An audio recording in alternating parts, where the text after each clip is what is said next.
In the ancient city of Jerash stands a stadium. 1,500 years ago, it roared with crowds, watching chariots thunder around the track. But when archaeologists dug beneath it, they did not find the remains of a race. They found bodies, hundreds of them. Men, women, children, thrown in together, not laid to rest with care over years, dumped all at once within a matter of days. This was a mass grave, a place built for sport and celebration, turned into a pit for the dead. Something had swept through this city and killed an entire community in a single blow. And it happened 1,500 years ago. For hundreds of years, historians had a name for the killer, but they had no hard proof, only old, terrifying stories. They called it the Plague of Justinian, the world's very first recorded pandemic, a sickness that supposedly gutted the mighty Byzantine Empire. It was said to have emptied entire cities, to have piled corpses in the streets. But no one could actually prove what caused it, until scientists took teeth from these very skeletons and found something still hiding inside them after 15 centuries. Quick pause. If this is gripping you, hit subscribe, smash the like button, and comment below.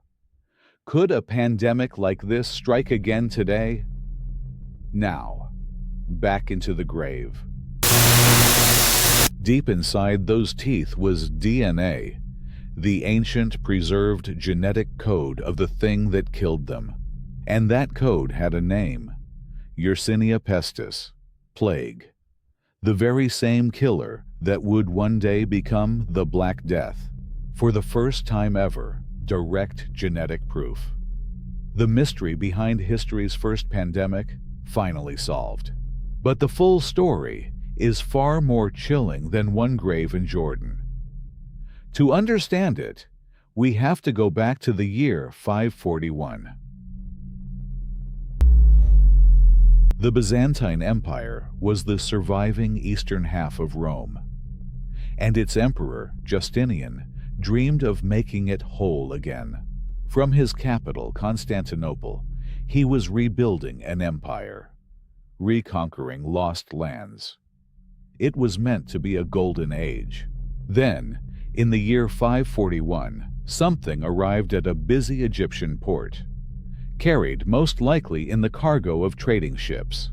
Hidden among the grain sat rats, and on the rats, fleas, and in the fleas, a bacterium waiting to explode across the world.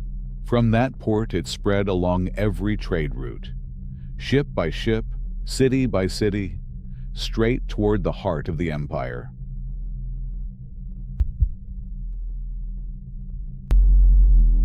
When it reached Constantinople, the greatest city in the world, it detonated. The plague tore through the packed streets. Eyewitnesses described a nightmare. Victims burning with fever, swellings erupting on their bodies, death often coming within days. So many died so fast that the living could not bury them. Bodies piled up. The city ran out of graves entirely. Chroniclers claimed thousands were dying every single day. Corpses stacked in towers, thrown into the sea, left in the open. Even the Emperor Justinian himself caught the plague. Astonishingly, he survived. But the pandemic would carry his name forever. From Constantinople, the plague did not stop. It rolled outward, across the entire Mediterranean world. It struck cities, villages, and farms alike. Historians believe it killed a staggering share of every population it touched. Fields went unworked. Armies were hollowed out. Trade collapsed. Tax revenue vanished. The empire was gutted from within. Justinian's dream of restoring Rome died in the wreckage. The plague helped bring an entire golden age crashing to its knees. Some historians argue it reshaped the ancient world itself, clearing the stage for all the centuries that followed. But here is the strange part. For 1,500 years, all we truly had were these written accounts. Vivid, horrifying, and unproven. Scholars fiercely debated it. Was it really the plague, Yersinia pestis, or some other lost disease we had misnamed for centuries? Traces of plague DNA had turned up before, but only in tiny villages far away in Europe. Germany, France, Spain, England, thousands of kilometers from Egypt, thousands of kilometers from the epicenter, never once inside the Byzantine heartland itself. So a huge question hung over history. Was the plague ever truly where the story said? The hard proof simply did not exist. Which brings us back to Jerash, known in ancient times as Gerasa, one of the grandest Roman cities in the entire region. Beneath its old hippodrome lay the mass grave.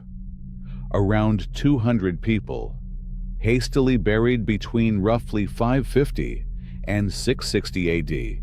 A team of scientists went to work, using proteins first, then ancient DNA, then full genome sequencing of the victim's teeth. And there it was, Yersinia pestis, found in multiple bodies, proof, at last, from the very heart of the empire. Jerash sits just 330 kilometers from Pelusium in Egypt, the exact place where the plague was first recorded.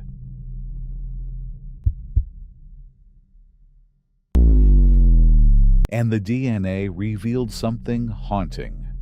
Nearly every victim carried an almost identical strain of the bacterium. That means this was not slow, scattered death. It was a single, sudden outbreak. A whole community killed in one catastrophic wave. It confirmed the final piece. The Plague of Justinian and the Black Death were caused by the very same microbe. But the research uncovered one more truth. And this is the part that should make us uneasy today.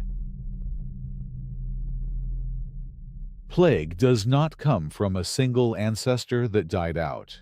It hides in wild animals, in rodents, in hidden reservoirs across the globe.